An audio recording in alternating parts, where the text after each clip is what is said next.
Gordon Ramsay is famous for losing his temper at underperforming kitchen staff. But this week, he's had a new set of enemies raising his temperature. Squatters.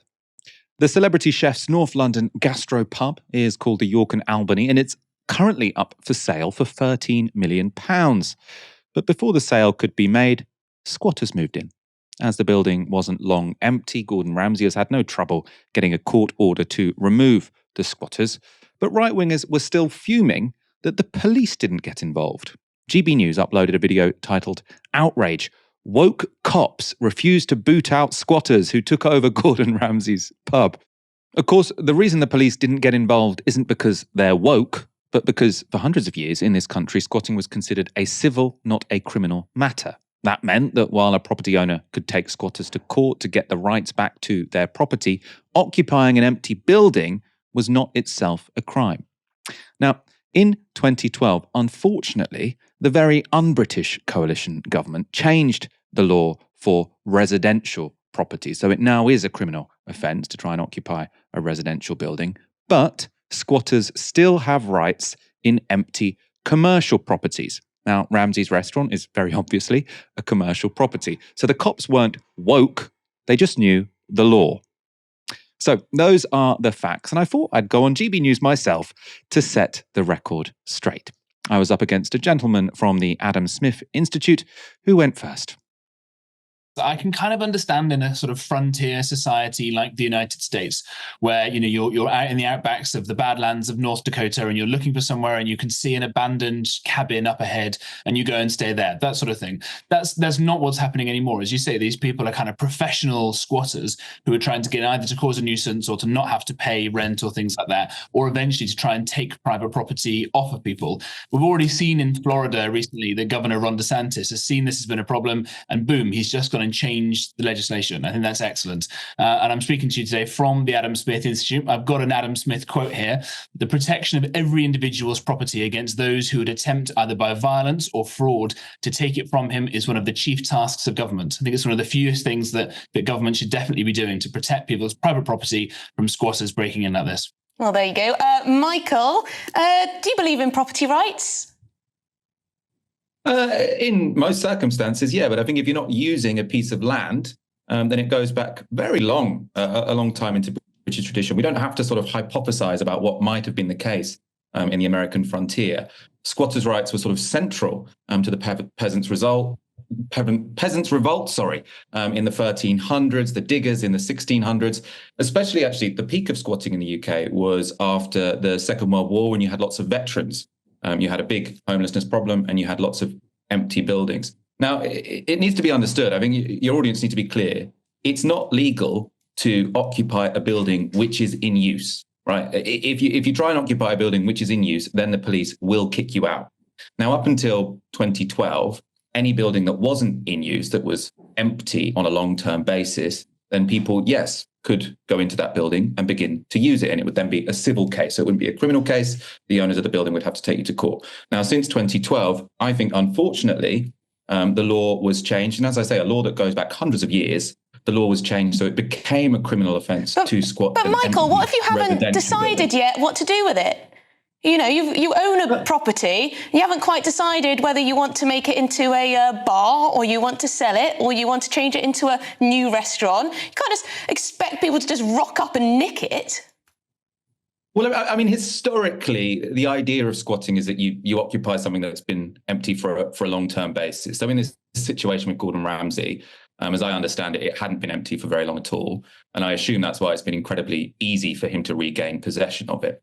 But you do have buildings which are empty for a very long period of time. And I think in the context where you have a housing crisis, people do have a responsibility to use their buildings properly. Because it's not so much about the bricks and mortar. I'm not really fussed about the bricks and mortar. What I'm fussed about is the land, because land is this incredibly valuable commodity.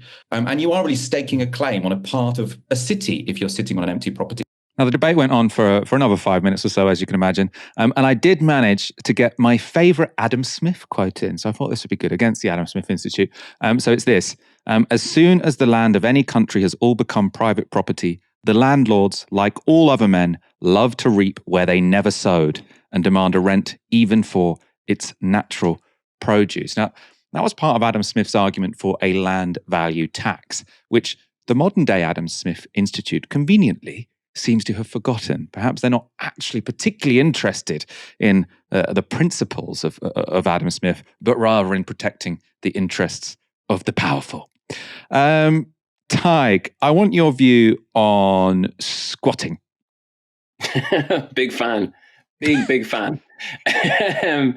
Well, I suppose like you've got Tory rule for the last however long in Britain. Our version of the Tories is Fine Gael here in Ireland. So the big thing with let the market sort it out rule is that you end up with all these kind of dilapidated places, certainly in Ireland, and I know it's the same over there, empty buildings. And also the main thing is that people can't afford to live in our cities anymore. Like even if you look at the arts, in Dublin, for instance, I don't really have any friends who work in the arts that are left living in Dublin unless they're somehow, independently wealthy or their parents give them money.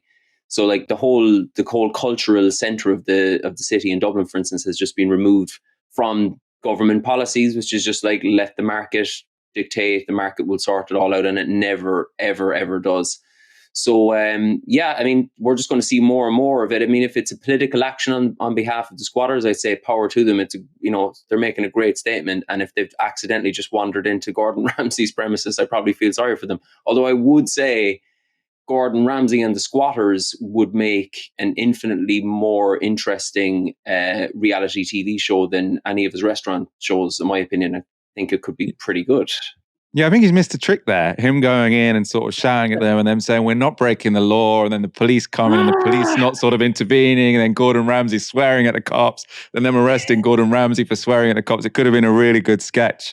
It's good, man. Good. I want to sort of come back to this point about culture, because before I went on GB News sort of earlier today, I was sort of thinking of the different angles that might come up. And I do think the culture one is really important because people often complain nowadays that sort of like new actors that come up, new comedians that come up, new pop stars that come up, everyone seems kind of posh. And I think probably one of the big reasons is that it's very difficult, unless you're from London, unless you're wealthy, it's very difficult to move to London or Manchester or any kind of big city where you can get into the cultural industries. And it was the case for so much of, I suppose, especially the second half of the 20th century, where if you wanted to sort of make a name for yourself in the arts, then squatting in a major city was one of the main options. So I got, actually Richard Branson, not even cultural, he squatted for a while. Mark Knopfler, is he from Dire Straits? Bob Geldof, Joe Strummer of The Clash spent much of the 70s in a London squat. Harry Enfield, Charlie Higson and Paul Whitehouse met in squat. So you wouldn't have the Fast Show without squatting. Now, all of these people wouldn't have been able to squat in this day and age. I mean, maybe if they'd found, one of the few empty commercial buildings, but it used to be the case that any empty building you could squat. And so loads of, people you've heard of would have squatted. And if they hadn't been able to sort of move to London in that situation, we might never have seen them. Is squatting a thing in Ireland? Is it legal? No, we'd have a big tradition of squatting in London, as you say. So like in the 70s and 80s and 90s in Ireland, people emigrating, going to London to squat. And then you get all these Irish, communities in Britain and forming bands and getting drunk and having crack and stuff like. But it's not such a mad big thing here. Occupying buildings, we went through a period of, during the Occupy kind of stage there, we did a bit of that. But no, but who knows what's ahead, because there's a housing crisis in Ireland like you wouldn't believe. It's getting worse and worse, and it's all, I'm repeating myself now, but it's all government policy, like they like to make you feel like it's this kind of natural disaster, but it's what happens when you let the market dictate and people have got nowhere to live. They're getting angrier and angrier, and I think squatting is going to be that's going to be a small drop in the ocean as to what social problems are ahead for people who can't afford to live in the city that they grew up in. Are there many, because is sort of Dublin full of big empty buildings, or is it sort of, because I feel like in a way Ireland just doesn't have enough houses, although I suppose you did build a lot in the 2008 boom. What's going on there? Enlighten me. The housing crisis in 1 minute. Okay, here we go. So yeah, there are loads of empty buildings, but we've also put like a massive emphasis on hotels. If you go to Dublin now, you turn a corner, there's a hotel on the way up. So it's become this real commercial capital. It's overpriced. It's crazy, crazy expensive. And as I say, the most important thing, in my humble opinion, is that the artistic life of the city has been sucked out. So I don't think many people are going to Dublin to see hotels. They're going to experience Irish culture and art and whatnot, and all the artists are gone. So they've completely shot themselves in the foot by having this kind of corporatist, commercial mentality. But that's Fine Gael for any of your listeners. That's our Tories. So hopefully at the next election, we're going to have a left-leaning government in, and we got some hope with those guys. But yeah, I'd recommend any of your listeners to boycott Dublin and come straight to Cork or go to Belfast, far superior cities.